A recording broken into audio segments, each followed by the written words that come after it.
Birds of Prey is a film that came from out of nowhere, right? Originally, it was meant to be a Joker versus Harley movie that was then turned into a Harley Quinn solo film that got manipulated into Gotham City Sirens. That then was like, nah, we ain't gonna do that. Let's do this. That's how we got Birds of Prey. I was wrong about this film. I will admit that. I thought it was going to be a disaster, and it wasn't. But god damn it, did I want this film to be so much more. Now, in case you're new here, this is spoiler chill. Alright? I'm going to talk about the whole fucking movie like you was in that motherfucker with me. Now, you know what I'm getting ready to say. I'm itching like a crackhead right now. But I got the drinks, so you know it's lit. Because this right here is spoiler chill. Meg Thee Stallion, take it away.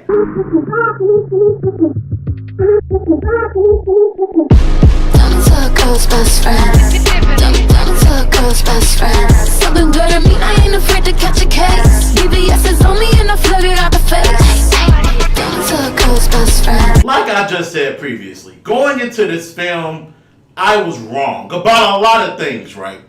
Obviously, when you look at Birds of Prey in the comic books and you look at this film, even from one trailer, you go, okay, what the F is going on here? Because many of the characters look different, act different, and damn near, to a certain degree, are completely different characters. That can be jarring to somebody who's a comic book fan like me. But with Birds of Prey being announced late 2018, and we got more news about certain iterations of characters that will and won't be in here, I said to myself, okay, Birds of Prey is what it is. As we continue to get more comic book films and more movies, more streaming shows, we know that different studios, different writers, and directors will have visions for what they want to put on film and when. So some stories and characters are going to be changed. Everything can't mimic the comic books. Batman doesn't wear drawers in the movies because it doesn't translate. So I got that and I respect that. I'm saying that because I don't want anybody to think that for this discussion, I'm going to be, it doesn't resemble the source material! Fuck this movie! No, that's not, no. Because other franchises have done changes. Birds of Prey did changes. It is what it is. I'm going to accept it and we're going to move on. The movie opens up a little bit jarring. A little uncomfortable. And not uncomfortable like get out uncomfortable. Ooh, this is kind of weird, but let me see what's going to happen here. It opened up kind of cringy, I'm going to be honest with you, and it kind of annoyed me. The film being rated R, you expected for it to be really hardcore, especially coming from a character like Harley Quinn. But the film opens up with a 2D animation presentation. It's basically Harley Quinn walking you through her life from early childhood until where we find her now in this film.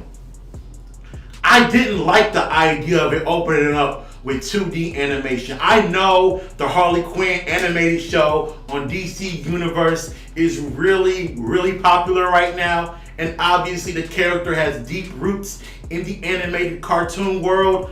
But you open up with that, it's just, it's really pushing people away from the outset. Now, before you even ask, yes, this movie is connected to Suicide Squad. Now, they don't reference any other characters besides the Joker. They don't even reference what is it? Argo? No, not Argo. I'm sorry. They don't reference the place where they were being held at. Argo is from Crisis on Infinite Earths. Jesus Christ. They don't reference anything from Suicide Squad too much, but they do show the clip of her diving into the Ace Chemicals plant from Suicide Squad. They do have an actor that does one scene of being a stand-in as Jared Leto's Joker. So it's connected to Suicide Squad. They just don't say it. Now, the film probably takes place a year after that. We see that she's having a hard time mentally and emotionally with the breakup from the Joker. And she's abusing that privilege in public. She's at the club that Black Mask has in this film. She's on the pole acting crazy, spilling drinks, taking drinks, injuring people. She's really doing the most. But this is Harley Quinn, a character that traditionally does that. And she's doing it because she's the girlfriend of Joker to people in the public. And they know, you mess with Harley Quinn, you're messing with the Joker. He's about to come get you. Even though it's a garbage ass Joker, fire in my loins, you still don't want to mess with the Joker. So people are afraid of Harley based upon that, and she can get away with whatever she wants to get away with. In Black Mask's club, we saw from the trailer, Black Canary is a singer there. Harley Quinn is just there acting a fucking fool. We see Victor Stidaz, whatever the fuck his name is. We see Black Mask and a few other characters that play roles later on in the film. In the movie, they tried their damnedest to make Harley Quinn not kill. From the one viewing I had a few hours ago, I don't think Harley Quinn killed anybody. We see her breaking into the police station, and she uses bean bags in her guns. She has glitter in her guns. She carries a bat. She throws crack at people and mallets. She never kills anybody in this entire film. And the one time she actually had a gun with a real bullet and shot it, she missed. We see in the film that Cassandra Cain throws dynamite out the window. Huntress shoots a bow and kills somebody in an alley. All the other characters are killing people when they have to. Harley doesn't. Now that was a decision made by the writers to probably make Harley more relatable, to make her a character that the audience wanted to root for. But in doing that, you're making her a good guy. Harley Quinn is a bad guy with a bad history. She should have stayed like that for this movie, man. Like I said before, we had different takes on some characters in the movie. Obviously, you have somebody like Black Canary, Dinella, Sarah Lance. She's different in this movie. They went for a new incarnation of her being a singer at Black Mask's club. And she's only doing that because it's a job, it's a gig. She doesn't really want to use her powers. She doesn't want to fight crime because her mother fought crime in Gotham and the police kind of did her dirty in her eyes. So she avoids using her powers. She doesn't really get her hands dirty in too many situations. And although I did enjoy Journey Smallest Bell take on the character, and I do want to see where it could go in a future film, I also have to acknowledge the decision to have her use her powers 2 times in this movie was an issue. The 2 times she used her powers in this whole movie. At the club when she was singing, she used it by accident. And towards the end of the movie, when they were trying to escape the funhouse. You have a metahuman in this movie. Really, the only metahuman in this entire film and she uses her powers twice? What? Come on, man. Cassandra Cain is very different in this film. She's not the daughter of Lady Shiva. She's not a fighter at all. She's just a pickup. I was going to say a pickup artist. She's a pickpocket artist, right? She steals shit out of people's pockets. And the whole plot of the movie revolves around her. From the trailers, we could tell that obviously Harley Quinn was trying to protect the child from something. We didn't know from what. Turns out she took a diamond that Black Mask wanted and she swallowed it.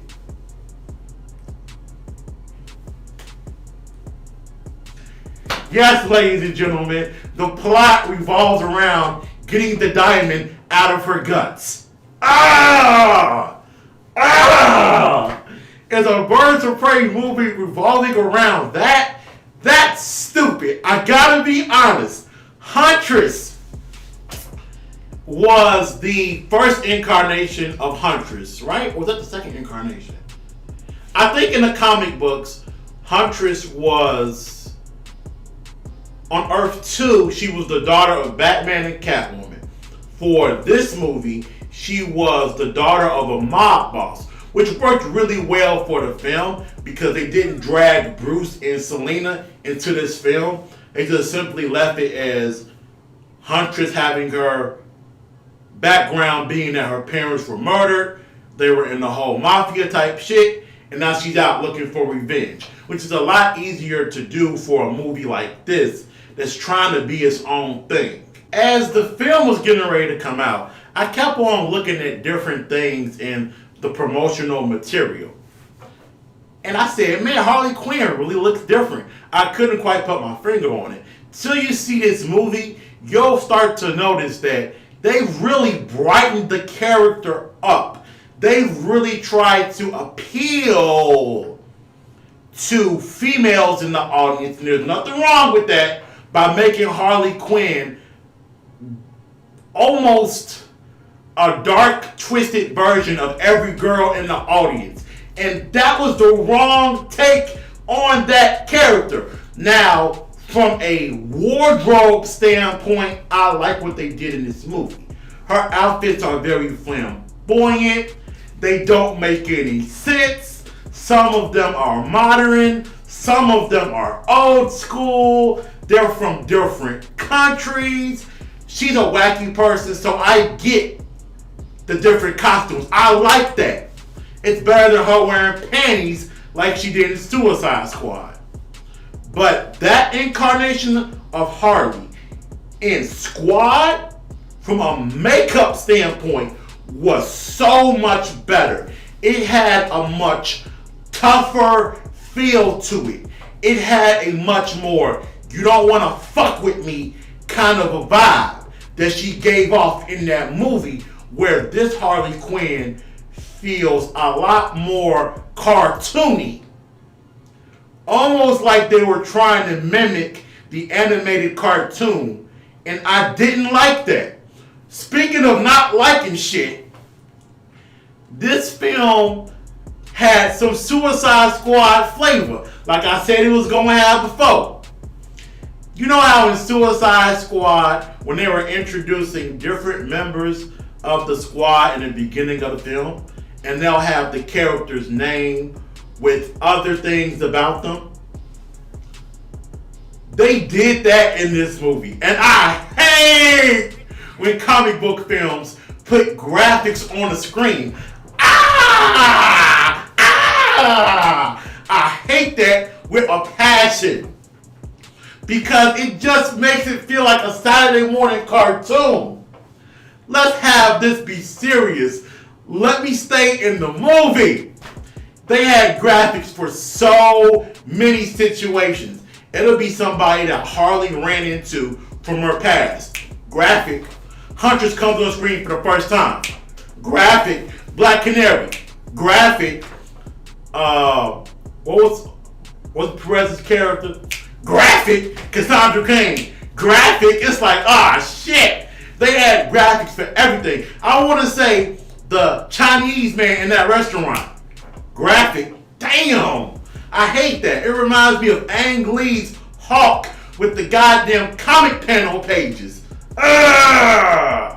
After you're introduced to all the characters in the beginning of the film, the storytelling went from modern day with Harley Quinn blowing up Ace Chemicals to Rosie Perez's character, then all the way back to Harley Quinn, then forward, then back, then forward. I'm like, The first 40 minutes was so much back and forth of showing you different perspectives of different scenes and even showing you some of the same clips over and over again with new context.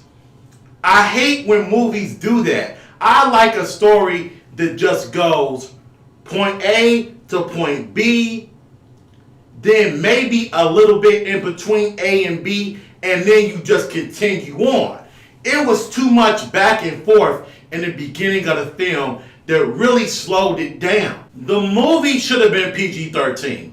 Now, it was rated R. When you expect for a comic book film to be rated R, it really heightens up the expectations.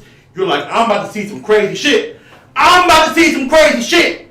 And Birds of Prey being rated R, it did not give you anything crazy. The main reason why the film was rated R was so that they could drop F-bombs and have a crossbow from Huntress go inside somebody's head every 30 minutes. Besides that, the film really didn't need to be rated R. And when you talk about the box office for this movie, I want y'all to pay attention. It being PG-13 would have really helped this movie because Harley Quinn is loved by a lot of people that are kids and teenagers. This movie being rated R is going to end up hurting it. Y'all was trying to be slick, Warner Brothers, and this shit's going to bite you in the goddamn ass. I had to adjust to some of the things they were doing plot-wise and character-wise. Once I was able to adjust, we kind of got towards the back end of the movie where the big set piece happens. All the money, all the time, all the reshoots are directed towards this part of the movie. And it took place in a funhouse, kind of like an abandoned carnival location, kind of like. And we see Ewan McGregor's Black Mask is putting on his black mask for the first time. That he only wore 2 times in this movie, by the way. And doing that funhouse scene, that was the best part of the movie. This is when all members of our female cast finally come together, meet for the first time, and they realize, like, hey, we gotta work together if we're gonna get the fuck up out of here. And it was so interesting because they were using the environment around them to fight. You got to see Harley Quinn with the funky, weird fighting style of using a mallet and running around on rollerblades. You saw Black Canary being really aggressive with high kicks. Huntress being lethal with the grenades and the tactical stuff. It was a really well done scene. And I saw in that moment what they wanted to do with this movie. And it could have been good if they would have went with a team movie instead of going with a Harley Quinn film, then trying to disguise it as a teen movie. If they would have had this group get together early in the movie, this film would have been so much damn better. It would have been so much better. Now, Ewan McGregor's Black Mask is going to be very controversial because although in certain aspects he was accurate to the source material, the fact that he wore his mask 2 times is going to piss a lot of people off. It kind of pissed me off, to be honest with you. And that might just be the Will Smith effect. Will Smith wore the Deadshot mask 2 times in Suicide Squad. He said, "You're gonna see my face. You're gonna see my face." Even McGregor was like, "You're gonna see my fucking face, okay? It's over, Anakin. I got the high ground. You're gonna see my fucking face." And he only wore it twice in the film. The way he went out was bitch made. Cassandra Cain had a grenade and he got blown up. Does that remind anybody of Spider-Man 3 with Eddie Brock? Just wow. You gonna do a character like that to have him get blown up? Wow, that was kind of a waste. At the end of the film, the Birds of Prey are officially formed with Santiago, Huntress, and Black Canary forming the new team. In the comic books, it would have been Batgirl in place of Rosie Perez's character. But I have no problem with this new incarnation. I don't know if they want to do a spin-off film with them. Maybe they do. But Cassandra Cain then becomes the apprentice of Harley Quinn, and they go off on their own adventure with her hyena laughing in the background.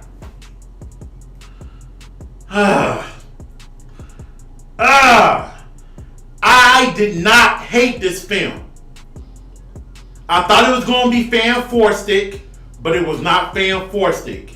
It's more Thor: The Dark World. It's more Justice League, where it had so much potential, but it just fell flat at almost every single turn. Birds of Prey. What does it get? What does it deserve? Birds of Prey gets a motherfucking D+. It wasn't awful, but damn, I wanted more. Anyway, it's been weird. But it's been real. Get out of here, bitch.